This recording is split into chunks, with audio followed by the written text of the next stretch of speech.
Hello, my name is Dylan Wright and welcome to 500 Films.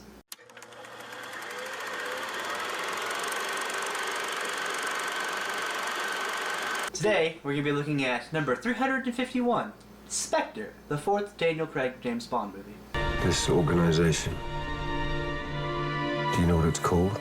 Its name is Spectre. Now, going into this movie, I already had preconceived assumptions that it was going to be bad. Based on reviews, I actually did not see this movie in theaters. I waited until it came out on home video, VHS Betamax. But I was hesitant to watch it. After I viewed it, I actually thought it was okay. It's not the worst, but I mean it's no Quantum of Solace, but it's no Casino Royale. So Spectre begins with James Bond, played by Daniel Craig in his fourth outing, chasing a known terrorist through a Day of the Dead celebration. As James Bond films go, there's a lot of action.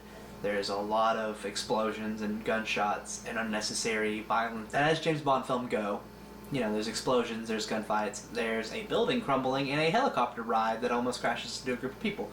So that's how we start the movie. It's an amazing start. Like, this movie comes out of the gate, and you're like, yes, it's not gonna be bad. People were wrong. I thought that was gonna be a good movie. People are wrong. And I quickly learned where all the criticism came from. It isn't bad. It's not very good either. The good parts, Christoph Waltz as Blofeld, the leader of Spectre, the titular organization of the film. The bad parts are Daniel Craig just kind of seems like he's done. And if you look at the interviews he's done after the movie, you can definitely tell that he, in fact, is done. He doesn't want to be James Bond anymore.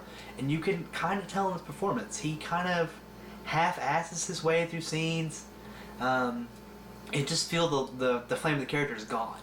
And that kind of really puts a huge damper on what would have been a better movie, and kind of just makes it okay.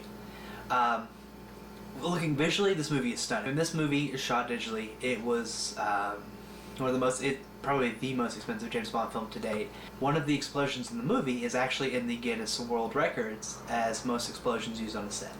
So that's cool. That's what it's got going for it. Oh, also it won an Oscar for Best Original Song, because the Oscars, I guess they chose the lesser of two evils there. It was either this or 50 Shades of Grey, and I'm glad they kind of chose this, but Writing on the Wall is not a good Bond song. It is awful for a Bond song. That might just be me. I don't like Sam Smith, but I think any of the other Bond songs, any of them, including Die Another Day, that's that's a better Bond song. Jack White's song from Quantum of Solace, whatever that was, that's kind of better than what we have here. But the main problems with the movie are Daniel Craig just feeling like you just tell he's done. So Daniel Craig is done in the movie. That's one of the hits against it. The story is just kind of like it's there. It's more of a vehicle to push Christoph Waltz into meeting James Bond. And Christoph Waltz is a great Blofeld. He's great, the leader of Spectre. He's a fantastic actor. It's just him being Christoph Waltz. So I would give the movie like a 6.5, maybe 7, maybe 7 on a good day. But it's okay. I mean, it's not like go out and see it. I mean, I did buy the Blu-ray, but that's just because I want to own all the James Bond films, because I've only seen quite a few, and you can see behind me that there's still a few over here that I need to see. This is my to-watch pile. It's quite large, but it's extending way past the cameras, movies I own and that I've watched. So I'll show you the set that I got. Okay, so this is the release of Spectre that I own. It is the Best Buy exclusive steelbook.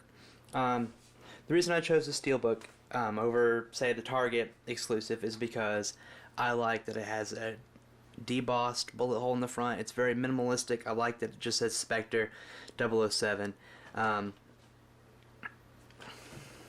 we can open it up, and on the back, there's a bullet hole that comes out the back, and there's nice. It's just minimalistic. It's just minimalistic enough that it looks great. I love it. The minimalism continues when we flip it over on the inside. There's not really much to talk about on the inside covers. It just says 007. And the disc is the standard Blu-ray release. Nothing much really to write home besides the the minimalistic cover and bullet hole, and the fact that it's just a steelbook. So it's Best Buy exclusives. They sell out fast. You want them, you go buy them the first week, or they're gone. So that's why I bought this release. If you like James Bond, this isn't as bad as, say, Die Another Day or the last two Pierce Brosnan movies that he did. I've heard those are terrible, and I kind of want to watch them just because they're so bad. But at the same time, I'm not the biggest fan of Pierce Brosnan's Bond. I like GoldenEye, but I think that's just because I have fond memories of the game. But I mean, if you want to run out and buy it, I think this might be the only Best Buy exclusive steel that's still around after the first day or two or week after it's been out, because I have another one I will talk about in a later video that I had to get there at when they opened at 10, and I got the last copy at 10:01. So, you know, it's Bond.